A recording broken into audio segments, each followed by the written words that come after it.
Chapter 2. When Dawn Broke Red. Under Attack. The message comes at 5:07 a.m. on February 24th. Ivan is already awake, having spent the night monitoring his team's deployment of a critical software update. The text from Nadya is simple. Turn on the news. His television screen fills with images that seem pulled from some terrible dream. Missile strikes, explosions illuminating the pre-dawn sky. The capital under attack. His hands shake as he dials his parents' number, relief flooding through him when his mother answers on the first ring. "We're already in the car," she says, her voice steady despite everything. "Your father is driving us to the dacha. Please, Synu, come with us." But Ivan knows he can't. His sister-in-law and their young nephew live just 3 blocks away, and his brother is already deployed with his unit. "I'll check on Maria and little Kolya," he promises instead. Across the city, Nadya stands on her balcony, phone pressed to her ear as she tries repeatedly to reach her best friend Natasha in Kharkiv. The horizon pulses with distant detonations, each flash followed by a deep, resonant boom that seems to shake the very foundations of the city. Her cat, Zirka, huddles against her legs, trembling. Zirka, Star in Ukrainian, is a sleek Siamese mix with striking blue eyes that seem to capture the same thoughtful intensity as her owners. Her coat is primarily cream-colored with darker seal-point markings on her face, ears, paws, and tail, the classic mask that gives her an air of mystery and elegance. Medium-sized and lithe, Zirka moves with the graceful precision characteristic of her breed. She has a slightly triangular face with high cheekbones and large, alert ears that swivel to catch every sound, a trait that becomes particularly pronounced during air raids. The sunrise, when it comes, feels like a betrayal, too beautiful for such a day, painting the smoke-streaked sky in shades of crimson and gold. Nadya photographs it instinctively, her photographer's eye unable to ignore the terrible magnificence. Later, this image will appear in international newspapers, captioned simply, "Dawn, Kyiv, Day 1. By mid-morning, the streets have transformed. Gone is the casual bustle of everyday life, replaced by a strange choreography of crisis. Lines form at ATMs and grocery stores. Cars packed with belongings stream toward the western exits of the city. Air raid sirens become the city's heartbeat, their wail now carrying none of the routine familiarity of practice drills. Shelter. Ivan and Nadya meet at noon, not at their usual cafe, now shuttered and sandbagged, but in the basement of Ivan's apartment building, which the residents are converting into a shelter. She arrives with her laptop and a bag full of power banks. He's brought water bottles and his first aid kit. Neither mentions the tears in the other's eyes. Nadya and Ivan's paths cross under the dim, flickering lights of the basement as it reverberates with the muffled sounds of the world above. A palpable sense of determination mingles with the raw emotion in the air as they stand facing one another, silently taking in each other's presence. Nadya, her heart heavy yet resolute, clutches her laptop and bag of power banks, evidence of her intention to stay connected and hopeful. Ivan's eyes reflect his inner strength and concern, his hands steady on the water bottles and first aid kit he's brought along. Unspoken words hang in the air as they attempt to muster the courage to speak. The weight of their shared reality brings tears to both their eyes, expressions of vulnerability and resilience shining through as they nod in acknowledgement of the tasks ahead.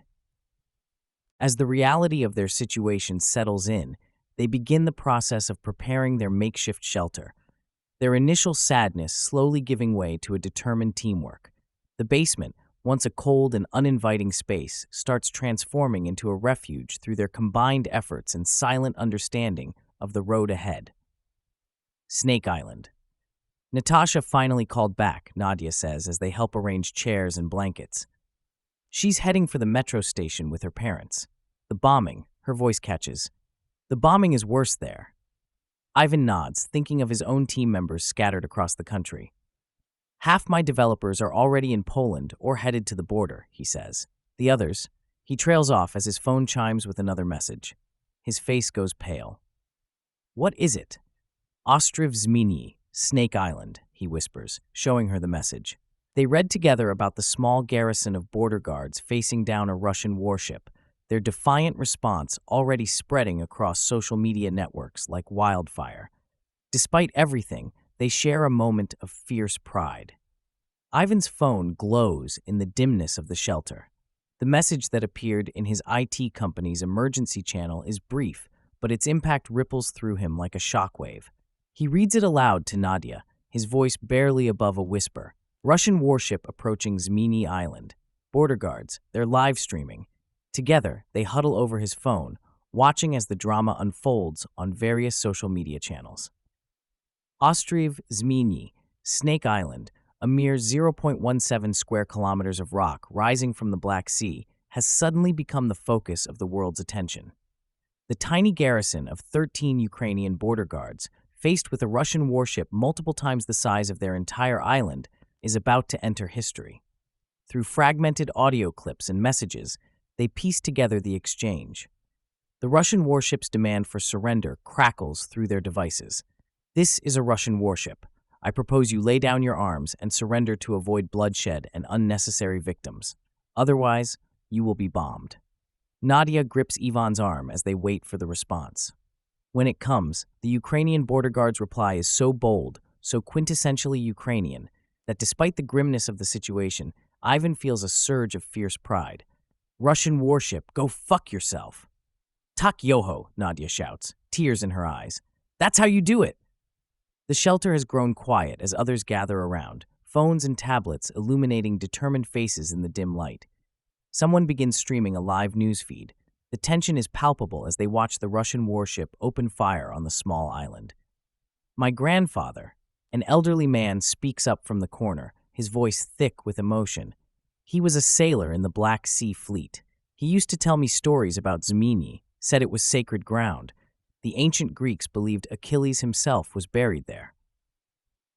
Ivan finds himself reaching for his laptop, fingers flying over the keyboard as he begins archiving every piece of information, every video clip, every tweet. As a programmer, he knows the importance of preserving digital evidence. They need to remember this, he mutters. The whole world needs to remember. Nadya, who has been rapidly translating updates into English for her international blog followers, suddenly gasps. Initial reports are claiming all 13 guards have been killed. The shelter falls silent, the only sound the distant thud of explosions above and the soft weeping of a woman in the corner. They chose death over surrender, someone says softly in Ukrainian. They died as heroes. But Ivan notices something in Nadya's expression, a familiar look he's seen when she's working on a particularly challenging translation. What's up, Nadyezhda? He asks. Ivan doesn't normally call Nadya with her born name Nadyezhda, a form that endears formality and respect, but that moment seems appropriate to amplify the meaning of her name. Hope. Something feels. She pauses, searching for the right words. The last transmission, the way it cut off. I don't think this is the end of the story. Her intuition would prove correct in the days to come, when the world would learn that the guards had in fact survived, been captured, and would later be freed in a prisoner exchange.